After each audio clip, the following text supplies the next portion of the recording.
From Hollywood, it's time now for... Johnny Dollar. This is Abdul. Abdul? You don't know me. So? I have the little business. Well, I'm so happy for you. Hope it's doing well. Not bad. Okay, You what... don't know me, but you're looking for me. Now, look, Joe, Abdul... It is a business to get jobs for people, for servants. Oh, the employment agent. Ah. Have you got the address of that girl who worked for the Countess d'Atelier? Oh, sure. You're very lucky. She's very pretty. You've got the wrong idea, Abdul. I just want to talk to her. Sure. Where does she live? For $20, I will remember. I'll give you 10. No, she's worth more. Look, knock it off. I gotta find her and talk to her fast while I'm still alive. And while she is.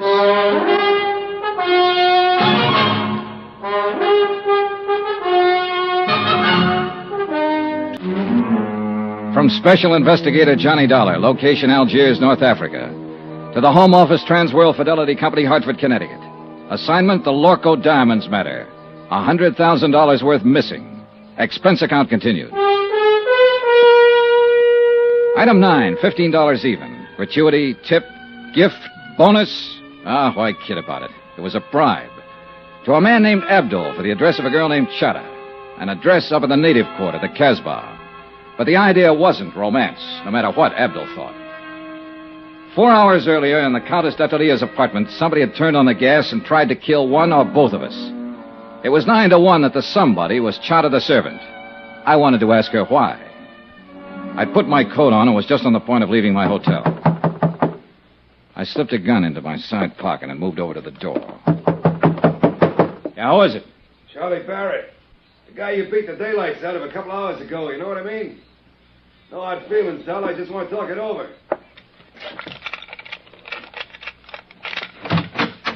All right, Barrett. What's on your mind? You object if I come inside? It's kind of personal, you know what I mean? Probably. All right, come on in. Much obliged. Hey, I didn't know who you were, but when we got in that little fracas, that there cop told me about it afterward.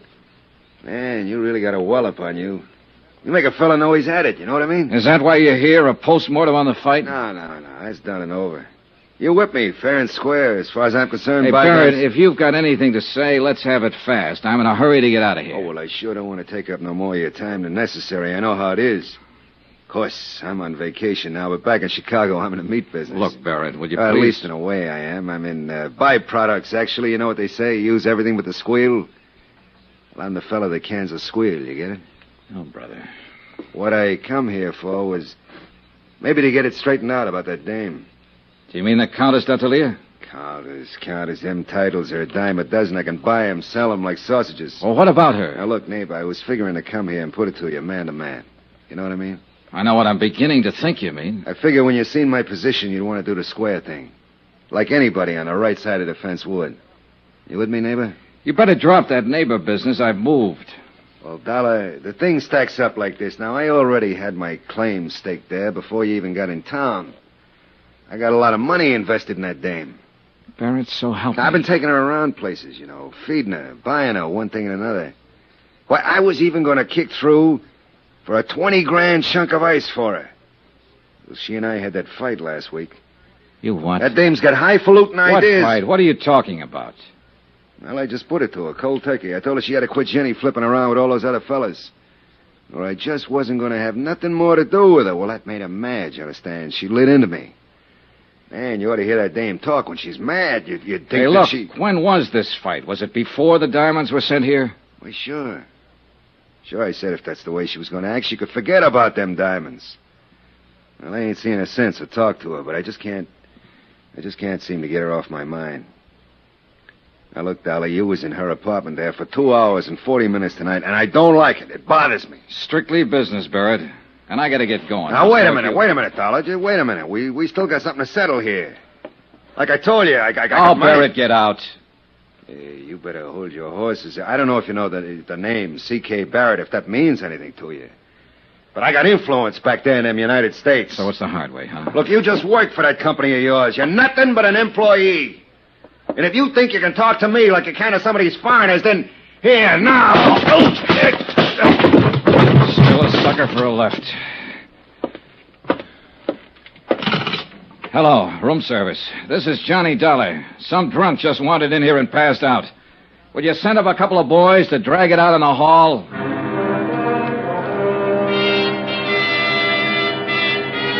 Expense account item 10, $5.30. A tip to the bellboys and taxi fare to the Casbah. The taxi dropped me off at the end of the causeway, and from there on I walked. It was late, well after midnight, but the narrow, crooked alleys were teeming with life. Some of it out in the open, some of it under cover. Small groups of people met together here and there along the cobbled streets. Men of 24 tongues and dialects. And women, too, slipped silently in and out of the dark doorways, crouched over tables in the dim-lit cafes and coffee houses. Groups usually fell silent when I passed and stared with hostile curiosity. The Casbah, backwash of North Africa. Little known, seldom bothered, and scarcely policed. And for an outsider, especially at night, more dangerous than dynamite. The address Abdul had given me turned out to be a coffee house, but it could still be legitimate. And there was only one way to find out.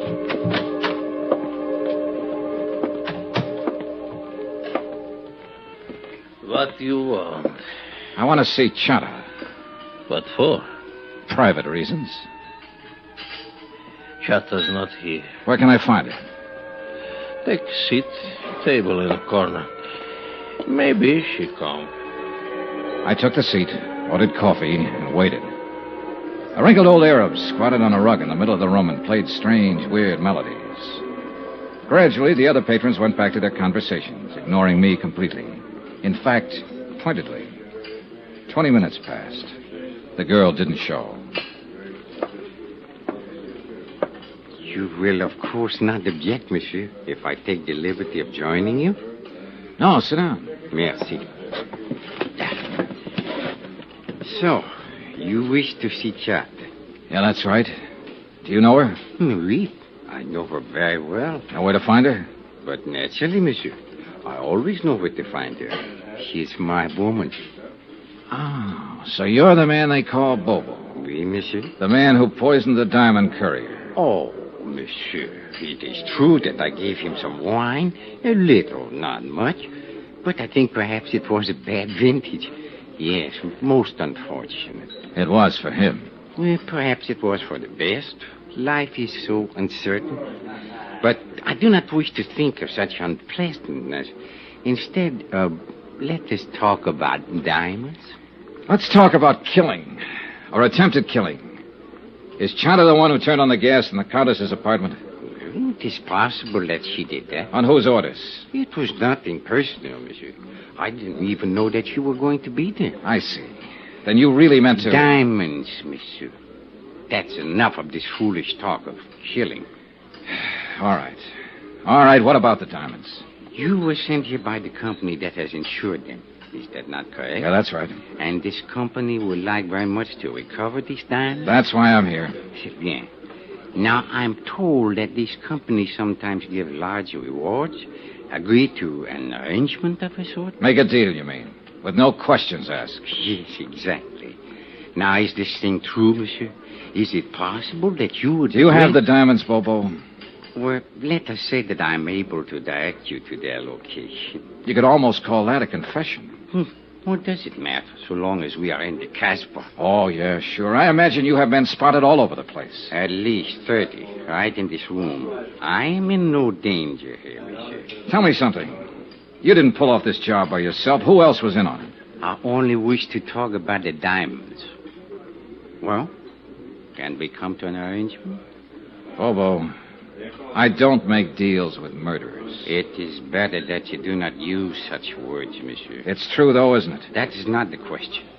It is only that I resent the insulting way in Bobo! which you... Bobo, stand down! Why you coming here? Bobo! Wait.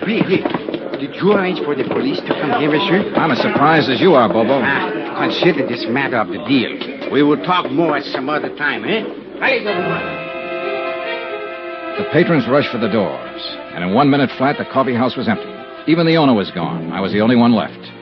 3 minutes later, the inspector, with a flying squad of 20 men, came bursting in from the street.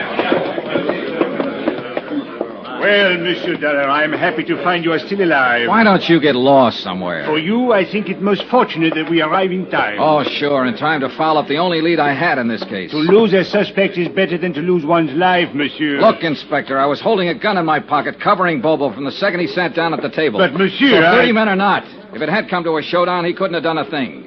Because he'd have been the first one to get it, and he's smart enough to have known that. But I thought Let's face it, Inspector, you've done it again. You goofed. But I was only thinking that perhaps... Mon Dieu, what is to happen next? The shooting was somewhere outside, but it hadn't been the police. All of the inspector's men were inside the coffee house. He gave them orders quickly, and they fanned out to search the area. The streets were empty now, dark and silent, not a soul in sight. We split up into pairs. I worked with Inspector Marcus for a while, then left him and searched alone along a narrow side passage. And that's where I found him. He'd been shot 3 times in the back, and he was dying. Monsieur Dollar. Yeah, Bobo. You can't forget that deal, I think. Yeah. It's a little too late for deals now. Who was in on it with you, Bobo? Look, you've got nothing to lose by talking. You know that, don't you? Accept my honor, monsieur. As a citizen of the Casbah. Who shot you? A dragon, monsieur. 12 feet tall, with fiery eyes. All right, Bobo, all right. But just tell me this. Just one thing. Are you the man who attacked the property agent at the airport? The man who slugged Andre Jourdain? Oui, monsieur. I do it very good. No. Almost I kill him. It's too bad.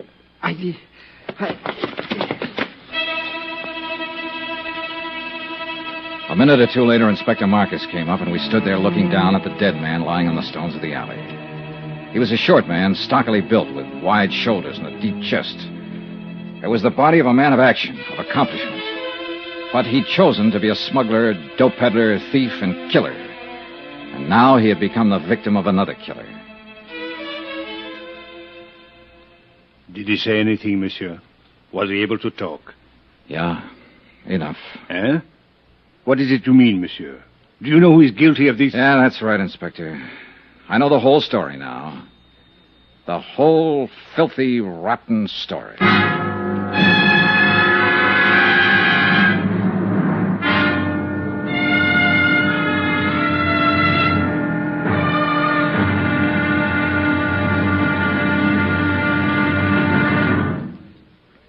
There'll be the final intriguing episode in our story of the LORCOE Diamonds Matter tomorrow. Tomorrow night, the odds are set. The last chip is down. It's the last spin of the wheel. And death is the croupier. Join us, won't you? Yours truly, Johnny Dollar.